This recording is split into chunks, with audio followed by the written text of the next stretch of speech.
The Word of God is alive and powerful, sharper than any two-edged sword, piercing even to the dividing asunder of the soul and the spirit and of the joints and the marrow, and is a critic of the thoughts and intents of the heart.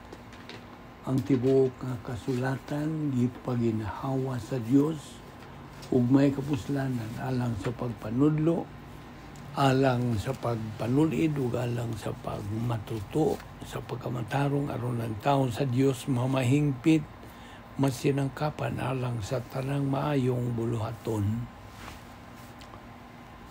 Ang kahulugan sa imong mga pagtulunan nagahatag og hayag ug naghatag og salabutan sa mga walay kahibalo. Maayong adlaw sa tanan nato ang mga subscribers, viewers, followers, fellow believers aniya sa kita ning atong pagtuon sa pulong sa Dios nining adlaw.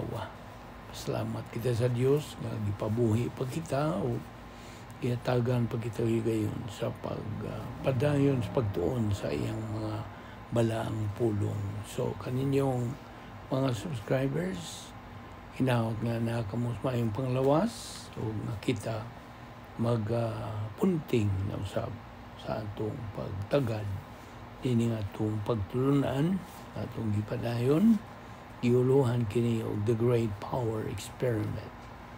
Okay, matay langan na atong ipadayon ang atong pagpangandam. Ikaw nga magtotoo, you know what to do. It is using the principle of 1 John 1:9, the rebound technique, pagsugid sa tanan itong mga salang nabuhat ng adlaw, ngadto sa tubangan sa Dios ngahan, aron kita mapunan sa Espiritu Santo, kita mahibalik sa atong fellowship with God. And we are ready to take in Bible doctrine once again. Panalang kanimo dili pa magtutuo. Primero panimo kining salmot ning atong Bible study adlaw-adlaw auhag o gidapit ka nga imong tuuhan ang pulong sa Dios diha sa mga buhat 16:31 nga nagkanayon tumuo ka kang Ginoong Hesus ug ikaw maluwas. Okay, padayon ta sa atong gibiyan sa pagtuon kagahapon. Ang Dios nagasulti. Siya mismo ang nagapadayag nini. I am a perfect God. Ako hingpit nga Dios. Now, ang iyang paagi, ang iyang plano, ang iyang tuyo, ang iyang kabuton, tanan kinihingpit. Kung may hinungdan, gagikinahanglan nato ang pagkat-on ni ining tanan diha sa iyang mga pulong. So atong tunan, atong katunan, atong tuuhan, ug atong gamiton ang pulong sa Dios adlaw-adlaw. Ingon nga mga magtotoo aron kita makakabot sa atong common goal, which is spiritual maturity. Si Ginoong Jesucristo diya sa Mateo 27:46, samtang siya gihukman tungod sa atong mga sala, siya may voluntaryo sa pagbayad sa atong dakong utang sa sala. Siya nagkanayon diya sa Mateo 27:46, ili lama sa baktani, kini Aramaic ning pagkasulti. O sa Griego, siya nakanayon usab. Theimo, hinanti mi igkatilipis. Sa in English, my God, why hast thou forsaken me? Kung sa atong Binisaya, unsa, Diyos ko, nganong gibiyaan mo ako. Now, ang espirituhanong kamatayon nga giagian ni Ginoong Jesucristo mao kadto ang gitawag og judicial spiritual death o kini giisip imputed gikan kani sa Latin nga pulong imputare, nga nagkahulugan og to reckon, to charge.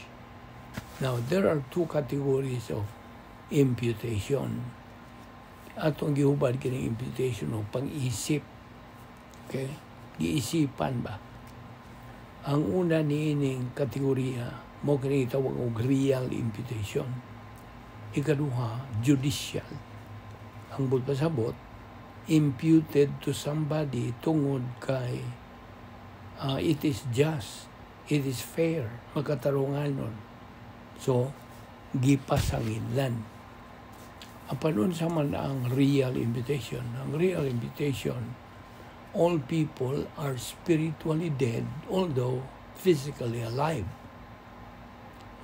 Labis kadaghang binilyon ka mga taong naglaakaw ni kalibutan na physically alive sila. Apan kadtong dili luwas are unsa spiritually dead. Okay? Ang tanan, atong iklaro ni mo ni, nga tanang may mugso ni kalibutan na, tungod kay sila mga kaliwat man ni adan ug ni iba, it's kanang, they are declared physically alive, but spiritually dead. Okay? Now, the justice of God, miisip, ubos kini sa prinsipyo, gitawag og antecedent. Boto sa bot, it has already been imputed. Gipasangin lang ng daan. Okay? Muna bot pa sa bot, the principle of antecedent. O sa diha sa judicial imputation, ang pagka-omnipotente o ang hustisya sa Dios mo'y nagaisip sa tanang mga sala of all people ngadto kang Ginoong Jesucristo. Mo na judicial imputation. So, unsa may gi-impute o giisip ang tanan nato mga sala. See? All our sins were. Diyan sa 2 Corinto, Kapitulo 5, versikulo 21, God the Father made our Lord Jesus Christ who knew no sin. Okay? Who knew no sin to be sin on our behalf. Di mo siyang sala. Tungod lang nato.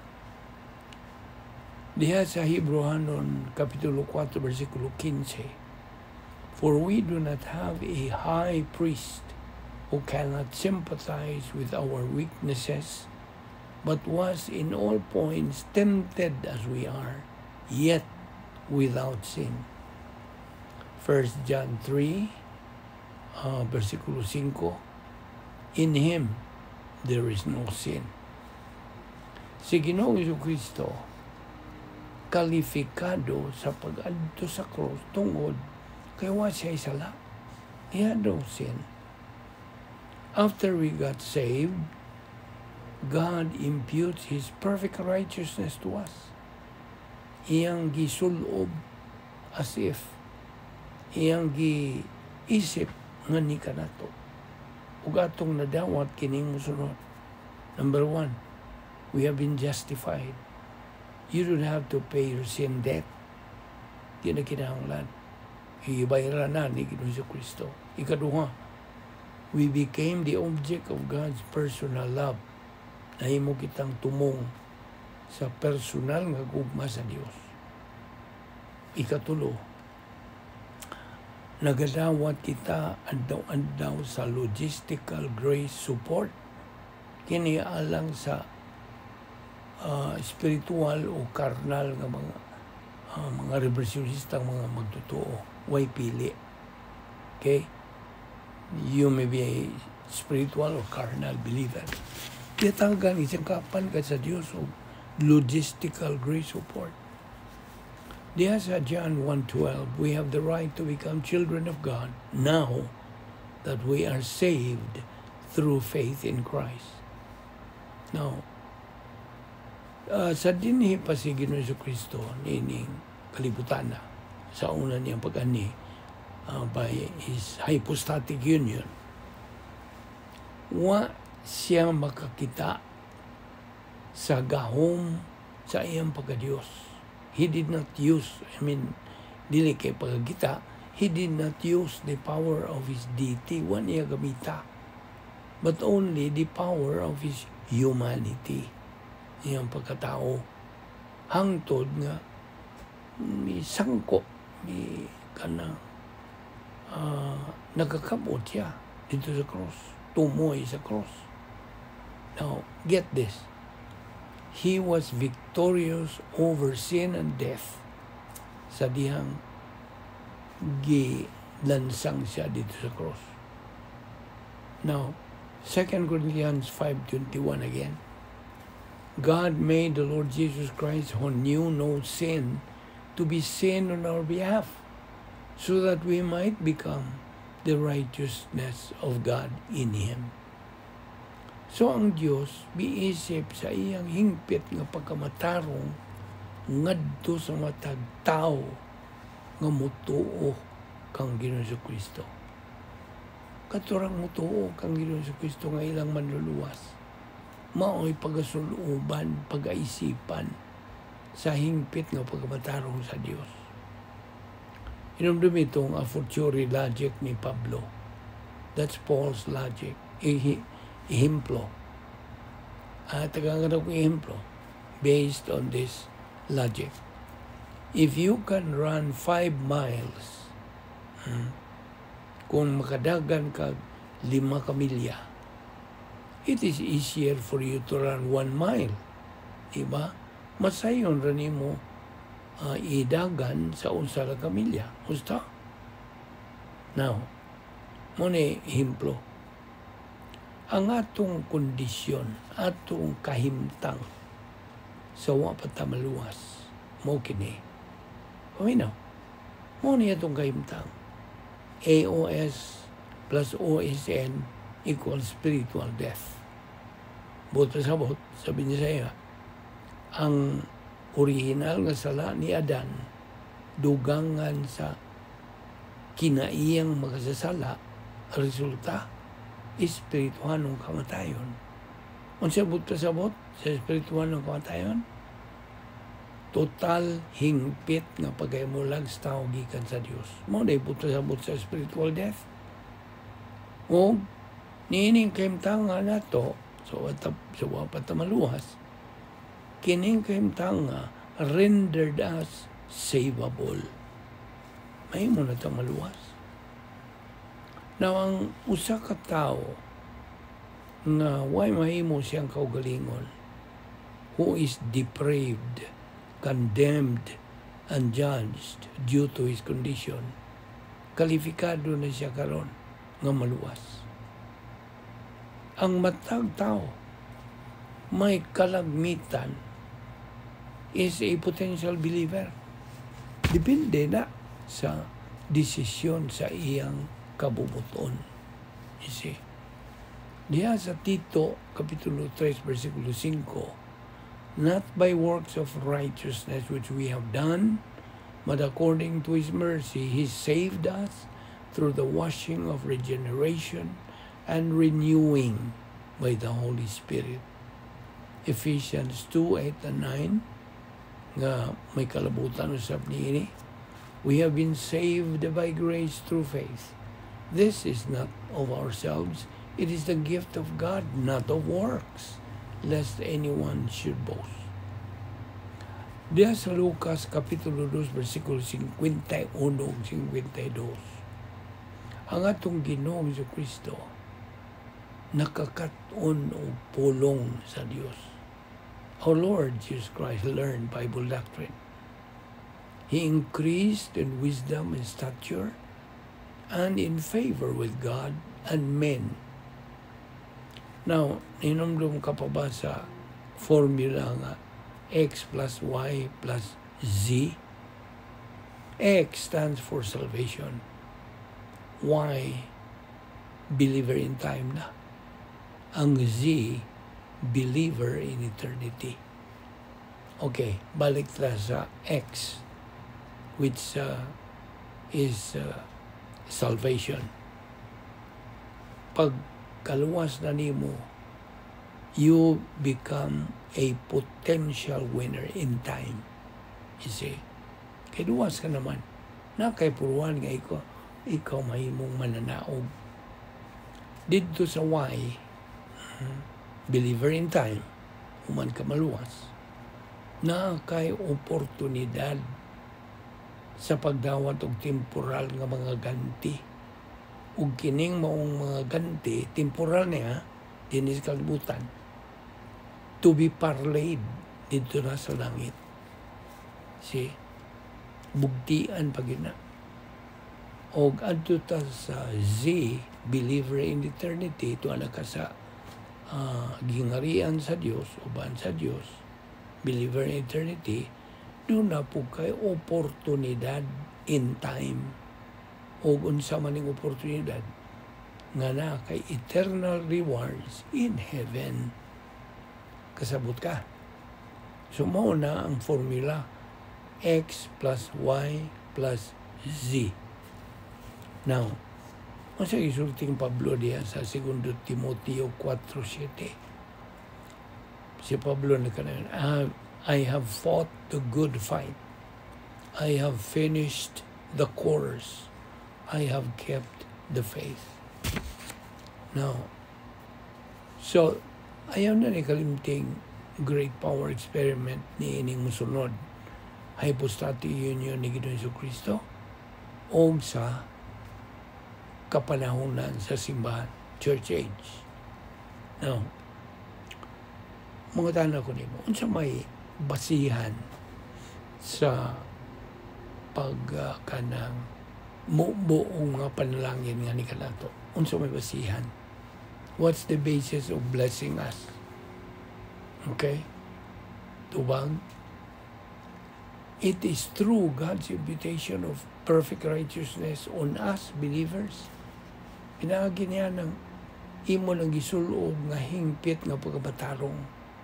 Yatong higayon nga ikaw, mituo kang Ginoong Jesucristo, ingon nga imong manuluwas, gisuluban ka ng hingpit nga pagkamatarong sa Dios nga kung mutanaw na ang Diyos kanimo, dili ka na hinukman kundi na matarong na. Kasabot ka.